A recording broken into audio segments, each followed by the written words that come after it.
자, 이제 법률행위 대리인데요. 99쪽을 보세요. 99쪽에 이제 대리제도라고 되어 있고, 괄호 2번에 대리제도의 사회적 작용에서 뭐 사적 자체 확장, 보충 이렇게 되어 있죠. 뭐 줄 긋지 마시고요. 그냥 보시기만 하세요. 그러니까 대리제도는 그 삼면 관계가 나오는데 갑이 있고 을이 있고 병이 있는데, 갑을 이제 본인이다라고 하고요. 그리고 을이 대리인, 그리고 병이라는 사람이 상대방입니다. 그러면 대리권을 가진 자가 상대방과 법률행위를 하면 그 효과는 누구한테 직접 귀속되냐면 본인에게. 근데 아까 우리 본 것처럼 을한테 만약에 대리권이 없어요. 대리권이 없으면 본인에게 효력이 귀속될 수가 없는 거예요. 대리권이 있어야 돼요. 그러면 대리행위에서 대리권이 존재해야 한다는 것은 이건 성립 요건이에요. 효력 요건이에요. 효력 요건, 특별 효력 요건. 대리권이 있어야만 효력이 본인에게 발생한다는 거고요. 이때 이제 우리가 공부하는 가장 기본적인 대리는 임의 대리하고요. 임의 대리와 법정 대리가 있습니다. 그래서 보통 지금 방금 본 것처럼 임의 대리를 사적 자치의 확장이다라는 표현을 쓰고요.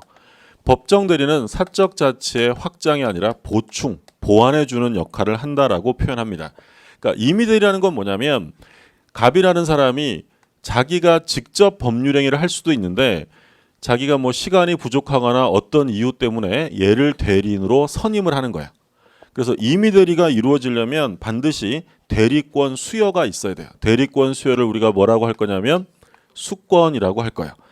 대리인으로 선임했다 이런 말 나오면 얘는 무조건 무슨 대리냐면 임의 대리예요. 수권 나오면 무조건 임의 대리. 그럼 법정 대리는, 법정이라는 건 뭐의 줄임말일까요? 법률 규정. 그러니까 대리권을 수여한 것이 아니라 법이 정해놓은 대리는 바로 법정 대리예요. 그럼 임의 대리는요, 원래 자기가 할 수도 있어요. 단면적으로 이루어질 수도 있는데 임의 대리 제도를 통해서 대리권을 주고 행위하게 해서 효과를 귀속받는다. 즉 단면적인 관계가 삼면 관계로 넓혀진다라고 해서 사적 자치를 뭐 한다고 표현하냐면 확장하는 개념이다라고 해요. 그런데 법정 대리는요, 얘가 지금 현재 정상적인 법률 행위를 하기가 어려운 상황이에요. 뭐 대표적으로 미성년자다. 얘가 미성년자예요? 얘가 법률 행위라면 이건 완전 유효가 아니죠. 최소 사유가 있으니까. 그러면 요 미성년자가 완전한 행위를 못 하니까 법에서 대리인을 정해 주는 거야. 그래서 우리가 잘 아는 것처럼 미성년자는 누가 법률 행위를 대리해 줘요? 친권자가 하는 거죠. 또는 뭐 피한정 후견인, 피성년 후견인 이런 사람들도 정상적 행위를 못 해요. 그럼 이런 사람들을 도와주라고 법이 누구를 정해놨냐면 후견인을 정해놨어요. 그렇죠? 뭐 배우자가 후견인이 되고 이렇죠. 그러면 법정 대리라는 것은 사적 자치를 넓힌다기보다는 얘가 잘 못하니까 사적 자치를 뭐 해준다는 거예요? 보충, 보완해주는 역할을 한다. 그게 바로 법정 대리의 개념이에요. 자, 요게 제일 기초적 개념이에요. 그럼 이제 요거 우리 개념 잠깐 보면 바로 뒤에 뭐가 나올 거냐면 대리권의 발생 원인이 나올 거예요. 그럼 임의 대리권의 발생 원인은 뭘까요? 뭘로 만들어진다고요? 수권행위예요. 그럼 법정 대리권의 발생 원인은 법률 규정이에요. 그거 끝나면 바로 대리권의 범위가 나와요. 그럼 임의 대리인의 대리권의 범위는 뭘로 정할까요? 임의 대리의 대리권의 범위는 뭘로 정하면 돼요? 수권행위. 대리권 주면서 정하는 거예요. 그럼 법정 대리권의 범위는 뭘로 정하겠어요? 법률의 규정. 그렇죠? 항상 임의 대리하면 수권이 같이 떠올라야 되고요. 법정 대리는 수권에 의한 게 아니라 법률 규정에 의한 것이다. 자, 교재를 잠깐 보면 99쪽에요. 그 2번에 가로 2번에 대리가 인정되는 범위가 있는데 우리가 그 첫째 주에 만나가지고 공부한 게 뭐였냐면 법률행위를 공부했어요. 법률행위. 법률행위는 근데 반드시 뭐가 들어간다고 했죠? 의사표시. 그래서 우리가 이제 지금까지 본 게 의사표시와 관련되어서 비정상적 의사표시를 본 거예요. 그럼 그거 끝나고 나온 게 지금 대리잖아요. 그럼 대리라는 것은 무엇을 대리하는 걸까요? 그렇죠. 결국 법률행위, 의사표시를 대리하는 거예요. 그러면 법률행위를 대리하는데 모든 법률행위는 아니고요. 신분상의 법률행위는 대리를 할 수가 없겠죠. 뭐 혼인을 대리한다는 건 있을 수 없잖아요. 그래서 대리가 적용되는 건 엄밀하게 말하면 재산상의 행위가 대리가 돼요. 근데 지금 동그라미 1번에 뭐가 나왔어요? 신분행위. 신분행위는 대리가 적용되지 않습니다. 자, 2번에 준법률행위가 나오는데 기억의 사실행위. 자, 사실행위라는 것은 의사표시하고 전혀 관련이 없어요. 그러니까 사실행위라는 건 대리가 적용될 여지가 없습니다. 대리가 인정될 수 없고, 니은에 보면 의사의 통지, 관념의 통지. 의사의 통지에는 뭐가 있었냐면 각종 최고와 거절. 관념의 통지는 각종 통지와 승인. 우리가 의체거, 관통승 이런 거 있죠. 이 의사의 통지와 관념의 통지는 대리가 적용될 수 있다. 마지막에 나오죠. 그것만 확인하세요. 대리를 유추 적용할 수 있다. 요거는 뭐 왜 그럴까 고민하실 필요 없어요. 그냥 통설상 그냥 인정한다 하고 넘어가야 돼요. 그래서 의사의 통지와 관념의 통지는 대리가 적용될 수 있습니다. 다음 페이지에 보시면 불법행위. 불법행위는 대리가 적용될 여지가 없죠. 대리인이 불법행위 저질렀다고 해서 본인에게 효과가 기속되는 건 아니다라는 거예요. 그럼 대리인 스스로 책임을 져야죠. 자, 그럼 정리합니다. 대리가 인정되는 것. 대리가 적용되는 건 뭐 있어요? 법률행위, 재산상 행위하고 두 번째 준법률행위, 의사의 통지와 관념의 통지. 대리가 적용 안 되는 건 뭐예요? 첫 번째 신분행위, 사실행위, 불법행위. 그렇죠? 의사표시와 상관없는 사실행위 이런 건 적용 안 되고요. 불법행위에도 적용 없다. 그러니까 적용되는 건 법률행위, 재산상 행위와 그리고 준법률행위, 의사의 통지와 관념의 통지고요. 적용 안 되는 건 신분행위, 사실행위, 불법행위 이렇게 정리해 두시면 되고, 대리와 구별되는 제도가 있는데 2번, 3번은 안 보셔도 되고요. 사자하고만 개념을 좀 봐두세요. 사자는 우리 지난주에 잠깐 봤죠. 사자는 뭐 하는 사람이라고 생각하시면 된다고 했냐면 심부름. 심부름만 할 수 있으면 돼요. 그러면 심부름만 하면 되니까 이 사람은 의사 능력이 있어야 될까요? 필요 없을까요? 필요 없죠. 자, 지금 대리를 봐요. 대리. 대리 행위를 할 때 의사 결정을 하는 사람은 본인일까요? 대리인일까요? 의사 결정을 하는 사람은 대리인이 하는 거예요. 그러니까 매매를 하면 원칙적으로 가격 결정 같은 거 다 누가 하는 게 원칙이냐면 대리인이 알아서 계약을 하는 거예요. 그러면 대리인은 의사 능력이 있어야 될까요? 없어야 될까요? 있어요. 의사 결정할 사람이니까. 근데 사자의 경우에는 본인이 지시한 것을 하기만 하면 되는 사람이에요. 의사 능력이 필요 없어요. 그러니까 쉽게 생각하면 저희 집에 애 하나 있다 그랬잖아요. 7살 먹은 애. 걔가 사자라고 생각하면 돼요. 사자. 걔 심부름할 수 있어요, 없어요? 있어요. 말귀 알아듣잖아요. 글을 몰라서 그렇지 말은 할 줄 알잖아요. 그럼 이 경우에 야, 너 가서 주야 저거 좀 뭐 가져와 이러면 잘 가져오고요. 가서 누구한테 무슨 얘기 좀 해. 그럼 해요. 그게 사자예요. 그러면 의사결정은 사자가 해요? 본인이 다 하는 거예요? 본인이 다 하니까 사자는 의사 능력이 있을 필요가 없어요. 근데 대리는 자기가 결정을 해야 돼요. 그럼 당연히 뭐는 있어야 돼요? 의사 능력은 있어야 돼요. 그럼 만약에 대리인이 계약을 했는데 사기를 당했다, 착오가 있다, 어떤 흠결이 생겼어요. 그럼 흠결의 기준이 되는 사람은 본인일까요? 대리인일까요? 대리인이요. 누가 결정하는 거니까. 대리인. 그럼 사자의 경우에는 기준이 되는 사람이 본인일까요? 사자일까요? 본인이요. 사자는 그런 거에 기준이 되는 사람이 아니다. 구별하시면 되고. 그래서 니은에 한번 볼게요. 니은에 대리는 대리인 자신이 효과 의사를 결정하나 사자는 본인이 결정한다는 점에 차이가 난다. 따라서 의사표시 흠결이나 하자 문제가 발생한 경우에 대리인은 자 누구를 표준으로 해요? 대리인을 표준으로 하지만 사자는 누구를 기준으로 하냐면 본인을 기준으로 한다. 대리는 본인이 제한 능력자여도 상관없지만 사자는 본인이 행위 능력자여야 하고 사자는 의사 능력자라도 무방하다. 간단하게 개념 비교해 두시면 되고요. 2번, 3번 안 봐도 되고. 자, 대리의 종류로 본 게 지금 1번이에요. 임의 대리와 법정 대리. 임의 대리하면 뭐가 떠올라야 한다고요? 수권. 자, 그다음에 이제 능동 대리와 수동 대리가 나오는데 간단하게만 보세요. 대리인이 상대방에게 의사 표시를 합니다. 누가 의사 표시하냐면 대리인. 그럼 능동적이죠. 자기가 하는 거니까. 능동 대리 또는 적극 대리라고 부르고요. 근데 반면에 하는 게 아니라 의사 표시를 그냥 받아요. 하는 게 아니라 받기만 하는 거면 능동이 아니라 수동 대리 또는 소극 대리라고 불러요. 이건 간단한 구별이니까 봐두시고. 그리고 대리권이 있으면 유권, 없으면 무권 이렇게 되겠죠. 101쪽 봅니다. 대리권의 의인데 대리권은 둘째 줄 마지막에 법률상의 자격 또는 지위를 말한다. 즉 권리가 아닌 뭐로 본다고요? 권한. 권한이다. 권리가 아니라 권한이고, 그 다음에 2번에 대리권의 발생 원인인데 1번은 법정 대리권의 발생 원인이에요. 뭐 1번, 2번, 3번 나뉘어져 있지만 뭐 수험상으로는 나눌 필요 전혀 없어요. 그러니까 써 있는 것들의 공통점은 괄호 안에 다 뭐가 들어가 있어요? 법조문이 들어가 있어요. 그러면 법정 대리하면 그냥 뭐로만 생각하시면 돼요? 법률 규정. 1, 2, 3번 안 보시는 거예요? 책이니까 써 있는 거고, 법정 대리권의 발생 원인은 법률 규정. 그럼 2번에 임의 대리의 발생 원인은 뭐라고 있어요? 다음 페이지 수권행위가 나오고 이제 수권행위의 성질이 나옵니다.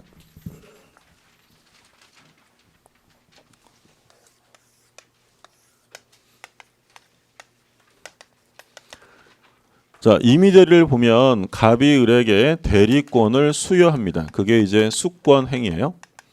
수권 행위를 통해서 을이 대리권을 갖게 되는데, 조금 전에 본 것처럼 대리권이라는 건 권리가 아닙니다. 권리가 아니고요. 대리할 수 있는 자격이에요. 이 자격이라는 건 법률 용어로 하면 권한이다라고 표현을 해요. 그러니까 대리권은 권리 문제가 아니라 단순한 대리할 수 있는 자격을 주는 거고, 자, 그럼 수권행위는 법률 규정이에요, 법률 행위예요? 수권행위라는 건 얘가 의사 표시하는 거잖아요. 그러면 우리가 법률행위라고 하면 크게 계약이 있었고 또 뭐가 있었냐면 단독행위가 있었어요. 그래서 수권행위의 법적 성질에 대해서 계약설과 단독행위설이 대립하는데, 우리 통설은 뭐로 보냐면 단독행위로 봐요. 계약이 아니라. 그러면 수권행위를 만약에 계약으로 본다라고 하면 갑이 을에게 너 대리인 할래라고 뭘 해야 돼요? 계약이면 청약해야 되고, 을이 좋아라고 승낙해야만 대리권을 갖는다는 게 계약설인데, 우리 통설은 그렇게 보지 않고요. 승낙이 필요 없고 얘가 대리권을 수여하면 을이 의사표시를 수령하는 순간 바로 대리권을 갖게 돼요. 계약이 아니라 뭘로 본다고요? 단독행위로 봐요. 근데 대리권을 단독행위로 보는데 권리라고 해석하면 곤란한 점이 뭐냐면, 권리라는 건 통상적으로 뭘 수반하게 돼요? 의무가 생략된 거예요. 근데 단독행위인데 대리권을 권리라고 해버리면 얘가 일방적으로 뭘 부담시키는 꼴도 되는 거예요. 의무. 그건 적절치 않다는 거예요. 따라서 대리권은 권리 의무의 문제가 아니고요. 그냥 대리할 수 있는 자격을 주는 거예요. 대리인이 사망하면 대리권이 상속될까요? 아니요. 권리의 문제가 아니에요. 그냥 자격을 주는 거죠. 무슨 말인지 아셨죠? 예, 그래서 기억하실 점은 수권행위는 단독행위고요. 대리권은 권리가 아니라 자격이다. 그럼 만약에 지문에 본인과 대리인 사이에는 수권행위를 통하여 권리 의무 관계가 발생한다라고 하면 O일까요, S일까요? 틀려요. 수권행위에서는 권리 의무가 안 생겨요. 그냥 자격만 주는 거죠. 근데 이제 보통은 본인과 대리인 사이에 권리 의무 관계가 보통은 다 있어요. 근데 그게 있는 이유는 뭐냐면, 이 대리권을 수여하기 전에 두 사람 사이에 내부 관계가 별도로 있기 때문이에요. 예를 들어 고용 계약을 했다든지 또는 뭐 위임 계약을 했다든지, 이런 계약을 근거로 대리권을 주겠죠. 길 가는 사람 잡아다가 대리인 시키진 않잖아요. 그래서 뭐 단순한 예를 들면 어떤 자동차 회사에서 자기 직원한테 자동차 판매 대리권을 줍니다. 자동차 판매 대리권을 줘요. 근데 주기 전에 그 회사와 직원 사이에 어떤 계약을 했을까요? 고용 계약을 한 거죠. 그러면 얘랑 권리 의무가 생기는 건 수권행위 때문이 아니라 뭐 때문이라는 거예요? 고용 계약이었죠. 또는 예를 들어 제가 소송 사건이 하나 생겼어요. 그럼 변호사한테 사건 하나 맡길 거 아니에요?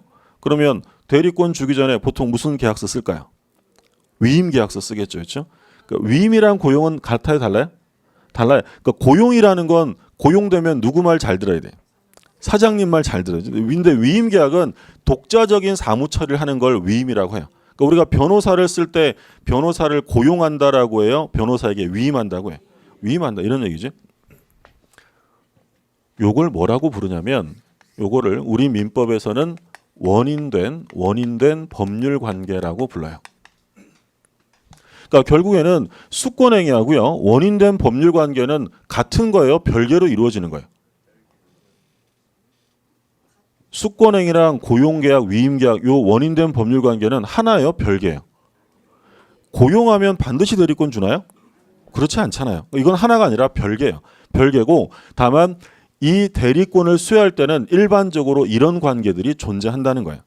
요걸 다른 말로 하면 학자들은 기초적 내부 관계라는 말을 씁니다. 원인된 법률 관계다. 그러면 고용이나 위임, 뭐 도급 이런 계약이 무엇의 원인이 된다는 거예요? 수권의 원인이 되는 거예요. 기초적 내부 관계라는 말을 써요. 그러면 이 고용이나 위임 계약은 무엇의 기초라는 거예요? 수권행위 기초라는 거예요. 무슨 말인지 아시죠? 그럼 예를 들어 어떤 회사에서 잘렸어요. 잘리면 대리권은 남아 있을까요? 함께 소멸되는 게 원칙일까요? 그렇죠. 늘 그런 건 아니지만 일반적으로 이게 함께 소멸돼요.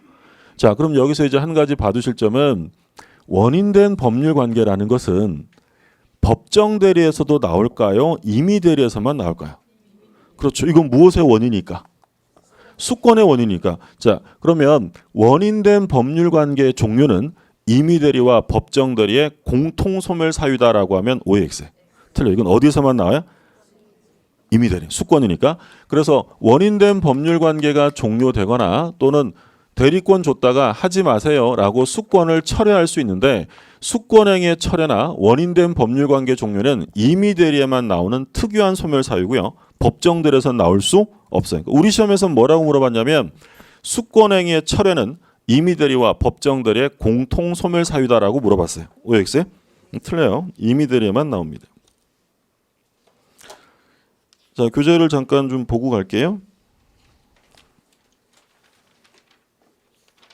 대리권의 소멸 사유가 이제 나오는데 교재로 보시면 105쪽 한번 보세요. 105쪽.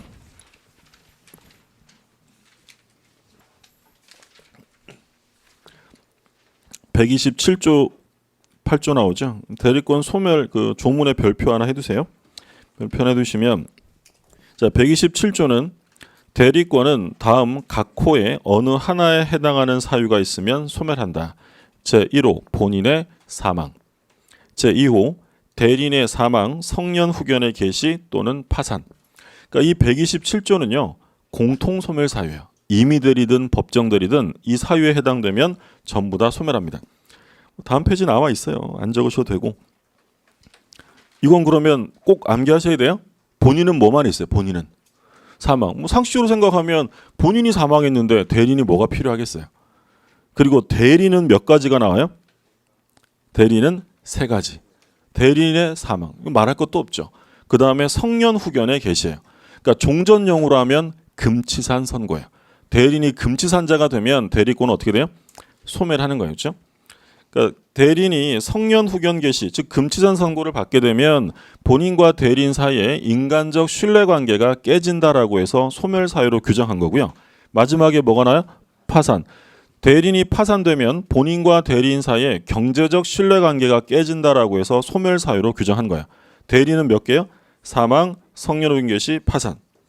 금치산일 때는 옛날에 외울 때 뒤에서부터 외웠어요. 파김치 사망 이렇게 외웠어요. 파김치 사망. 파산, 금치산, 사망인데 이제 금치산이 아니라 민법상 용어는 성년 후견 개시로 바뀐 거지. 그럼 만약에 대리인의 한정 후견 개시 들어가면 소멸 사유 아니에요? 아니요. 한정 후견 가지고는 안 되고 뭐까지? 그럼 성년 후견까지 가야 돼요.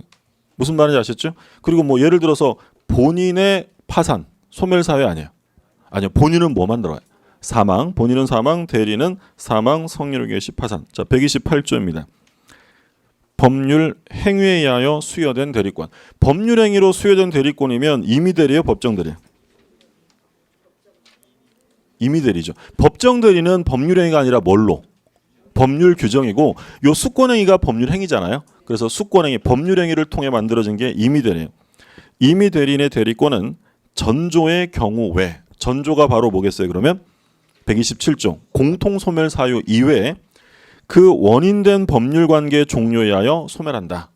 그리고 법률 관계 종료 전에 본인이 수권 행위를 철회한 경우에도 같다. 그럼 임의 대리에만 나오는 특유한 소멸 사유가 2개예요. 뭐하고 뭐예요? 원인된 법률 관계 종료랑 수권 행위 철회. 이건 법정 대리에서는 나올 수 없는 말이에요. 이거 좀 확인해 두시고.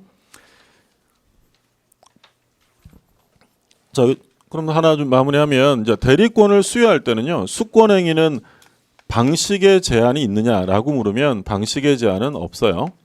우리 시험에서 그 신분행위 빼고요. 일반적인 법률행위에서 방식을 요구하느냐라고 물으면 그냥 99% 요구하지 않는다라고 생각하시면 돼요. 그냥 방식의 제한 없고, 물론 보통은 위임장 써주겠죠. 근데 꼭 그래야 되는 건 아니고요. 말로 해도 상관없어요. 대리인해라라고 말로 해도 상관없다. 자, 그럼 교재 확인만 하고 가면 돼요. 102쪽에 괄호 1번 단독행위 줄 거두시면 되고요. 단독 제목에만 거두시면 돼요. 내용 안 봐도 되고. 그리고 2번에 원인된 법률 관계와 같은 거예요, 다른 거라고 했어요. 다른 거예요. 구별이라고 돼 있죠. 그래서 그 맨 마지막에 동그라미 본 마지막에 괄호에 수권행위에 뭐라고 되냐면 독자성이에요. 그러니까 수권행위는 별도로 이루어지는 것이지 원인된 법률 관계와 하나가 아닙니다. 따로 이루어지고 3번에 보면 제목만 보세요. 불요식이에요. 방식의 제한은 없다. 불요식. 자, 그다음에 대리권의 범위와 제한. 법정 대리권은 법으로 정하니까 신경 안 써도 되고요. 그다음에 이제 임의 대리권은 수권행위로 정합니다. 103쪽에 보조단에 대리권의 범위 문제라고 돼 있죠. 103쪽 보조단 오른쪽에 조그마한 글자들 있죠. 별표 2개 해두세요. 별표 2개 두시고 여기서 시험에 잘 나오는 건 2번, 3번, 5번이에요. 2번, 3번, 5번. 자, 2번을 한번 볼게요. 2번. 매매계약을 체결할 대리권을 수여받은 대리인은 특별한 사정이 없는 한 중도금이나 잔금을 수령할 권한도 있다. 그러니까 매매계약을 체결한다. 그럼 매매계약이라는 건 뭐냐면 재산권을 넘겨주고 뭘 받는 거예요?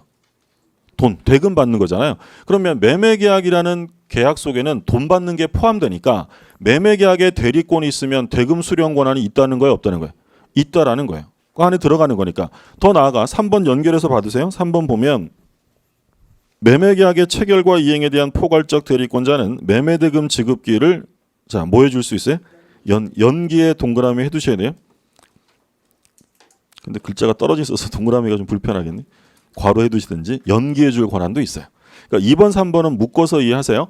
그러니까 매매계약에 대리권이 있으면 대금을 수령할 권한도 있고요. 포괄적 대리권자는 매매대금 지급기를 뭐 할 수 있냐면 연기. 그러니까 포함되는 건 인정이 돼요.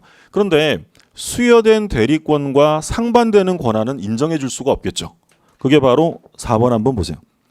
대여금을 수령할 대리권에는 대여금 일부를 면제해 줄 권한은 포함되지 않는다. 가서 돈 좀 받아오라고 대리권 줬더니 얘는 가서 면제를 해줬어요. 반대되는 권한이죠? 그런 건 없어요. 자, 그 다음에 5번. 금전 소비대차 계약 및 담보 설정의 대리권을 가진 경우에 담보 설정 후 계약 해제권은 대리권 범위에 포함되지 않는다. 그러니까 이것도 역시 반대되는 권한이에요. 계약을 체결하라고 대리권을 줬을 때 그 계약을 나중에 해제할 권한까지 있느냐. 그런 권한은 별도로 없어요. 계약 체결과 해제는 같은 거예요, 별개라는 거예요. 별개, 전혀 반대의 거죠. 그럼 이건 돈 빌리는 계약이라고 돼 있지만 매매 계약도 마찬가지예요. 그러니까 만약에 지문에 매매 계약에 대리권이 있는 자는 체결된 계약을 해제 취소할 권한이 있다. OX에. 그런 권한은 없어요. 그건 별도 수권이 따로 있어야 돼요. 그 다음에 6번 마찬가지인데 6번 한번 보세요. 강제경매 입찰에서 경매 입찰 대리권은 강제경매 신청 취하에 동의할 권한까지 포함하지 않는다. 너 가서 나 대신에 경매 좀 해줘 라고 경매 입찰 대리권을 줬더니 이 대리는 가가지고 뭐 한다는 거예요? 경매 신청 취하에 동의해주고 와요. 반대되는 거잖아요. 이런 건 인정할 수 없고요. 7번. 예금계약의 체결을 위임받은 자가 가지는 대리권에 당연히 그 예금을 담보로 대출받거나 이를 처분할 수 있는 대리권이 포함되어 있는 것은 아니다. 그러니까 무슨 대리권을 줬다고요? 예금 계약하라고. 그러니까 나 대신에 예금 계약 좀 해달라고 대리권을 줬더니 대리인이 가가지고 예금 계약하고 그 예금 계약을 담보로 돈을 빌려오고 있어요. 그럼 돼야 안 돼요? 안 돼요. 그렇죠? 당연히 안 되고. 그래서 되는 건 그 범위 문제에서 시험에 자주 나오는 건 2번, 3번, 5번 받으시고. 자, 그럼 조문 볼게요. 118조입니다. 넘기지 마시고요. 103쪽에 118조. 권한을 정하지 아니한 대리는 다음 각 호의 행위만을 할 수 있다. 제1호 보존행위. 제2호 대리의 목적인 물건이나 권리의 성질을 변하지 아니하는 범위에서 그 이용 또는 개량하는 행위. 그럼 이용 개량 행위는 얼만큼만 할 수 있다고 되냐면 성질이 변하지 않는 범위 내에서만 가능해요. 무제한할 수 있는 게 아니고요. 그래서 그 설명 쭉 나와 있고 정리한 게 다음 페이지의 표예요. 핵심 다지기 있는데 핵심 다지기 표에 별표 하나 해두세요.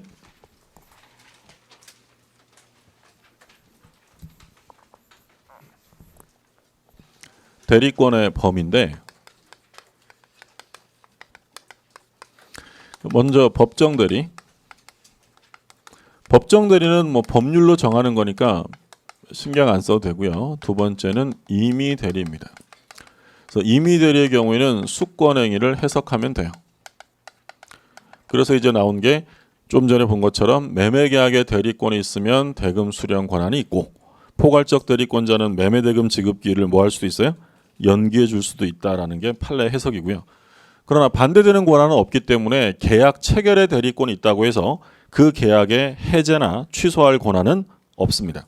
근데 이제 문제는 수권행위에서 정하면 되는데 수권행위에서 전혀 정하지 않았다. 정함이 없다는 거예요.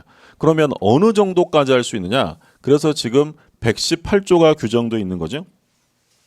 방금 읽으신 118조. 그럼 지금 이 118조는요. 수권행위에서 범위를 정했다면 적용되는 거예요? 적용 안 되는 거예요? 수권행위에서 범위를 정해놓으면 적용이 안 돼요. 조문 다시 보세요. 118조에 뭐라고 돼 있어요? 118조에 권한을 정하지 아니한 대리인은 다음 각호의 행위를 할 수 있다는 거예요. 그러면 이 118조는 범위가 정해져 있지 않을 때만 할 수 있는 규정, 보충적인 규정에 불과해요. 보충 규정. 첫 번째, 보존 행위. 두 번째, 이용 또는 개량 행위. 세 번째, 이건 이제 조문은 없는데 보통 이제 처분 행위가 되느냐 함께 이제 논의가 되는 거예요. 보존 행위라는 건 뭐냐면 현상을 유지시키는 행위예요. 현상 유지 행위니까 이건 얼마든지 합니다. 무제한 가능하다. 무제한.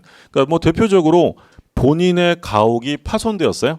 그럼 본인의 가옥이 파손되면 수리하는 계약을 대리해 주었다. 그럼 본인 가옥을 보존하는 거죠. 그런 건 얼마든지 할 수 있어요. 또는 본인 부동산이 미등기예요. 그럼 미등기면 뭐 해주면 될까요? 등기해 주면 되잖아요. 이것도 현상 유지 행위이기 때문에 무제한 가능해요. 그런데 이용 개량 행위는 무제한이 아니고 뭐라고 되어 있냐면 성질이 변하지 않는 범위 내에서만 가능해요. 만약에 성질이 변하면 권한 초과가 되기 때문에 그건 무권 대리 문제가 발생이 돼요. 그래서 이용하고 개량하는 건 성질이 변하지 않아야 한다. 그래서 이제 뭐 학자들이 대표적으로 드는 게 본인이 은행에 예금을 가지고 있는데요. 대리인이 그 예금을 쭉 빼가지고 주식으로 바꿔주는 거예요. 예금을 주식으로 전환한다. 성질이 변해야 안 변해요? 변한다라고 했죠. 성질이 변한다. 이런 건 허용해서는 안 된다. 왜 변한다고 했냐면 해보시면 안다 그랬어요. 그죠? 예금을 주식으로 바꾸면 변해요. 그렇죠? 웃는 게 아니고 그럼 예금을 사채로 바꿔요. 성질이 변해야 안 변해요? 이것도 변해요. 이것도 허용할 수 없어요. 또는 토지의 지목이나 형질, 토지의 지목이나 형질을 변경한다. 그러니까 토지의 지목이 전으로 돼 있는데 답으로 바꾼다. 성질이 변해. 이런 건 허용할 수 없다라는 거예요. 그럼 만약에 허용할 수 없는데 해버리면 어떻게 된다고요? 그건 권한이 초과된 거니까 권한 내가 아니니까 뭐의 문제가 생겨요? 무권 대리 문제가 발생이 돼요. 근데 조심하실 점은 본인에게 유리하냐의 문제가 아니에요. 권한을 넘어가면 무권 대리가 돼요. 그래서 예금을 빼가지고요 주식으로 바꿨는데 이 주식이 잘 잡아가지고요 맨날 올라요. 연일 상한가를 치고 올라갑니다. 그러면 우리 본인 이제 흐뭇하겠죠. 그러면 유권 대리일까요? 그래도 무권 대리일까요? 그래도 무권 대리예요. 그럼 본인이 기분 좋으면 자기 행위를 하고 싶으면 뭘 하면 돼요? 추인해서 자기 법률 행위로 만들 수 있는 것이지 본인에게 유리하다고 유권 대리로 전환되는 건 아니다라는 거예요. 그러면 갑이 본인인데 이 본인이 을한테 돈을 빌려줬는데요. 채권이 있는데 무이자예요. 무이자. 을한테 돈 빌려줬는데 무이자. 그런데 이 A라는 갑의 대리인이 채무자랑 말을 잘해서 무이자를 이자부 소비대차로 바꿉니다. 자, 성질이 변할까요? 안 변할까요? 무이자를 이자부로 바꿨다. 이건 성질이 변하지 않아. 이건 그냥 개량한 거예요. 개량. 좋게 만든 거죠. 예금을 사채로 바꾸면 성질이 변하지만 지금 갑이 을에게 돈 빌려줬대요. 본인이. 이거 지금 사채 아니에요. 이 사채라는 게 그 막 이자가 있다만 해야 사채가 아니고요. 개인에게 빌리면 사채인 거죠. 예금이 아니면 그러면 지금 개인에게 빌려주고 한 거니까 이것도 사채인 거예요. 근데 이자가 없이 돈을 빌렸다는 거예요. 근데 이 A라는 사람이 이자부로 바꿨어요. 그럼 사채인 건 달라져요? 같은 거예요? 같아요. 성질이 변하지 않아요. 근데 예금을 사채로 바꾸면 그건 성질이 달라진다라는 거죠. 구별되셨죠? 이건 그러면 계량행위니까 성질이 변하지 않는 계량행위는 할 수 있다는 거예요. 구별해 두시고. 자, 세 번째 처분행위. 범위가 정해져 있지 않은데 막 집 팔아버리고 이런 처분행위를 해서는 안 되겠죠. 요거 이제 꼬드기는 질문이 나와요. 뭐라고 나오냐면 부패하기 쉬운 물건의 처분행위, 매각행위 이런 말 나와요. 자, 부패하기 쉬운 물건의 처분행위는 허용될까요? 허용되지 않을까요? 그러니까 딱 들어보면 매각행위, 처분행위가 나오니까 이거 안 되는 거 아니냐라고 생각할 수 있는데 요 앞에 말이 조심해야 돼요. 부패하기 쉬운 물건을 처분해 주는 것은 본인의 재산을 유지시켜 주는 거예요. 이건 실제로 처분행위가 아니라 뭐예요? 보존행위 할 수 있다. 구별되셨어요? 교재 나오죠. 다음 페이지 보면 104쪽에 보존행위의 셋째 점 뭐라고 돼 있어요? 부패하기 쉬운 물건의 처분. 이건 실질적으로 보존행위에 속하기 때문에 처분행위라 하더라도 허용될 수 있다라는 거고요. 자, 그 다음에 이제 나오는 게 대리권의 제한인데 자기계약 쌍방대리 금지하고 오른쪽에 2번에 공동대리인데 자, 조문을 한번 볼게요. 124조. 대리는 본인의 허락이 없으면 본인을 위하여 자기와 법률행위를 하거나 동일한 법률에 관하여 당사자 쌍방을 대리하지 못한다. 그러니까 여기서 자기와 법률행위를 하거나 이것을 자기계약이라고 부르는 거고요. 그리고 쌍방을 대리하지 못한다. 쌍방 대리 금지예요. 근데 단서조항에 채무의 이행은 할 수 있다라고 돼 있죠. 그럼 원래 자기계약이랑 쌍방 대리 하면 안 되는데 예외적으로 허용되는 경우는 뭐가 나와 있냐면 채무이행이고요. 그리고 처음 시작할 때 본인의 허락이 없으면이라고 돼 있죠. 그럼 만약에 본인의 허락이 있으면 할 수 있다라는 거예요. 그래서 밑에 예외 기억에 뭐라고 돼 있어요? 본인의 허락, 니은의 채무의 이행. 두 가지 줄 거두시고요. 오른쪽 판례에 별표 하나 해두세요.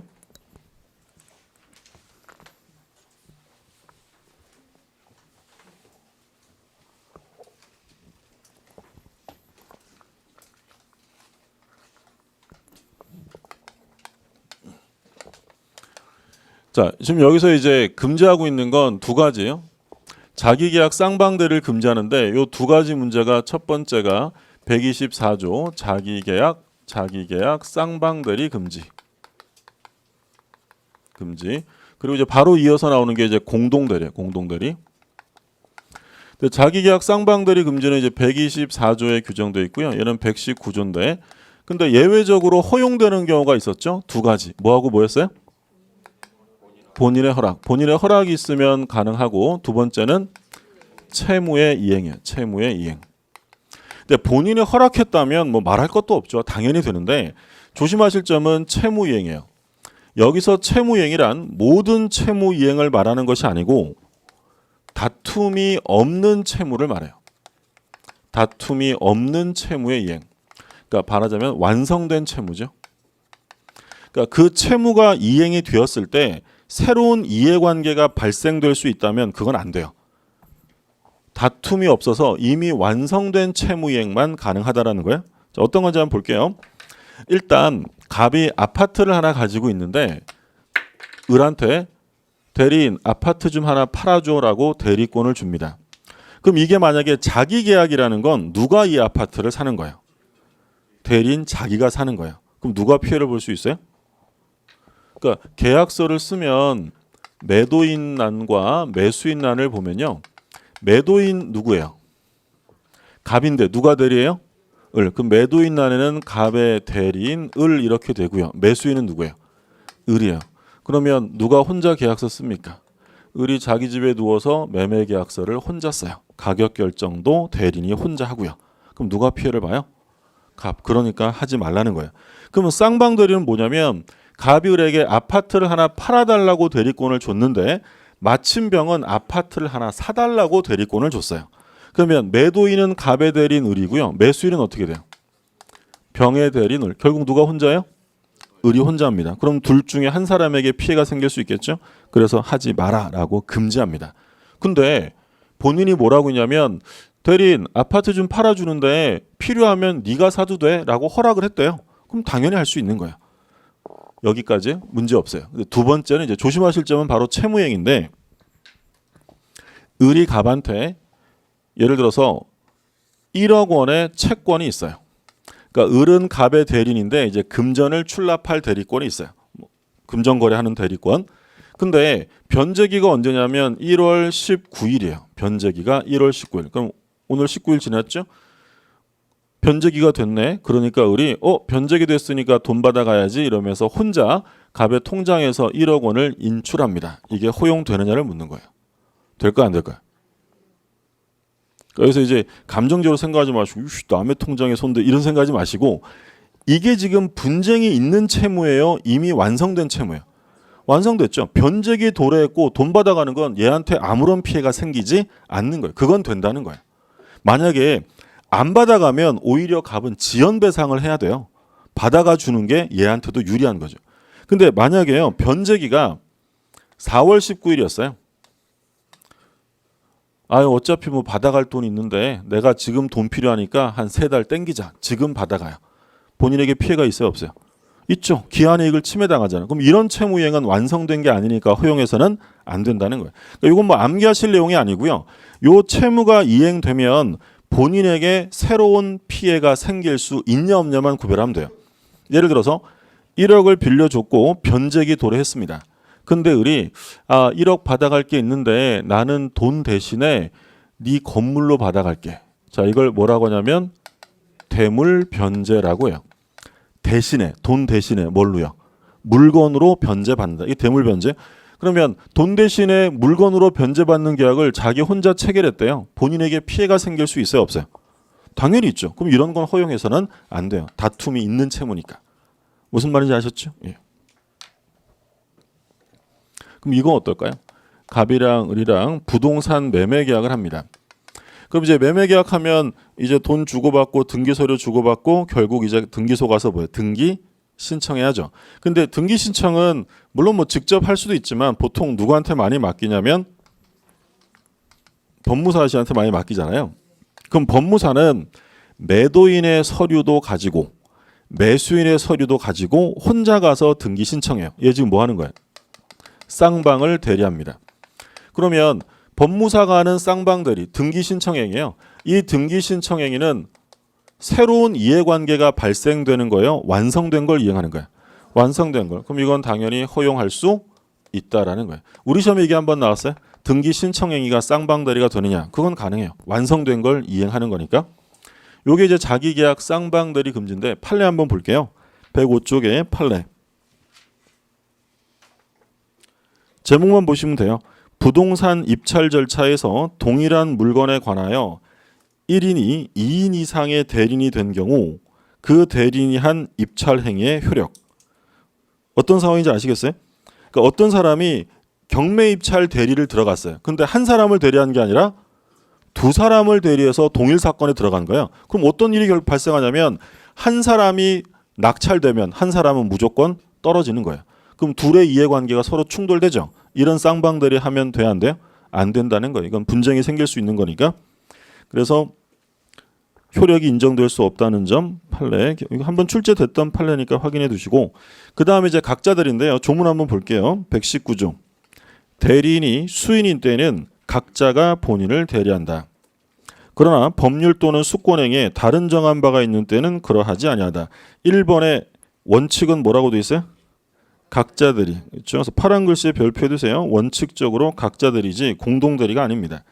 그래서 원칙 가지고 시험에 자주 내니까 물어보시고 확인해 보시고.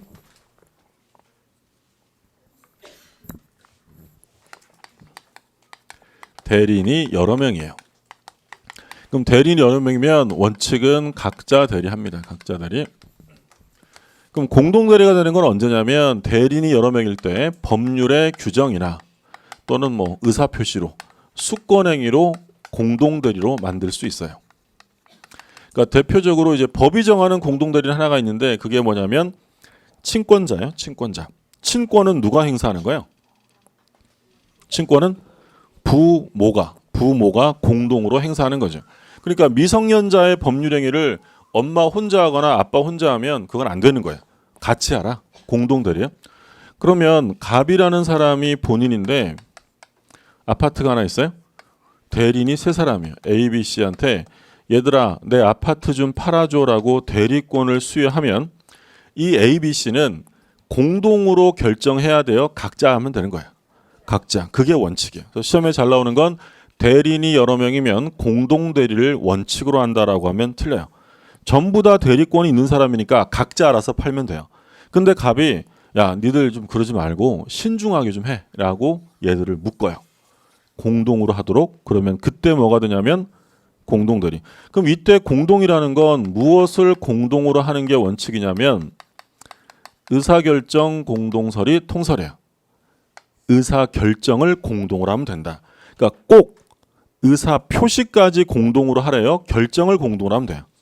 결정을. 그럼 예를 들어서 A는 뭐 3억에 팔자고 하고요. B는 4억에, C는 5억에 이렇게 팔자고 하다가 회의 끝에 4억에 팔기로 결정을 했어요. 자, 그럼 뭘 공동으로 한 거죠? 의사결정. 그러면 이거를 팔겠다는 의사표시를 을에게 할 때 표시까지 전원이 함께 해야 돼요. 표시는 혼자 해도 되는 거예요. 상관없어요. 뭐만 공동으로 하면 된다고요. 의사결정.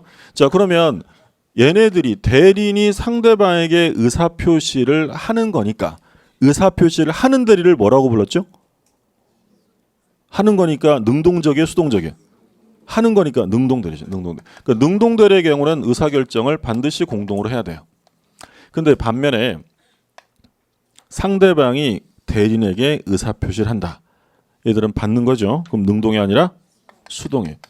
그러면 수동대리의 경우에는 의사결정을 하는 사람이 대리인이에요, 상대방이에요? 지금 을이 상대방이에요. 을이 상대방인데 수동대리라는 건 의리한 의사표시를 대리인들이 받기만 하는 거예요. 그럼 수동대리의 경우에는 의사결정을 대리인이 하는 거예요, 상대방이 하는 거예요? 상대방이 한 걸 받기만 하잖아요. 그러면 본인 보호라는 측면에서 볼 때 받을 때도 우르르 다 같이 받아야만 될까요? 받는 건 아무나 혼자 받아도 똑같을까요? 똑같죠. 결정을 얘들이 하는 게 아니라 상대방이 하는 걸 받기만 하는 거니까 수동대리의 경우에는 공동대리의 제한이 있어도 각자 할 수 있다라는 거예요. 능동대리는 누가 의사결정해요? 대리인이에요? 상대방이에요? 대리인이 하죠. 그러니까 의사결정을 어떻게 하라고요? 공동으로 해야 되는데 수동대리는 얘가 하는 걸 받기만 하는 거니까 굳이 공동으로 받을 필요는 없다라는 거예요. 자, 교재에서 파란 글씨 그 원칙 잘 보시라고 했고요. 그리고 밑에 니은에 수동대리 있죠. 수동대리. 확인하세요. 공동대리라도 상대방의 의사표시를 수령하는 수동대리는 각자 할 수 있다. 자, 대리권의 소멸은 좀 전에 보셨고요. 그 다음에 이제 대리행위 현명주의가 나오는데 현명주의부터 좀 쉬었다가 보시죠.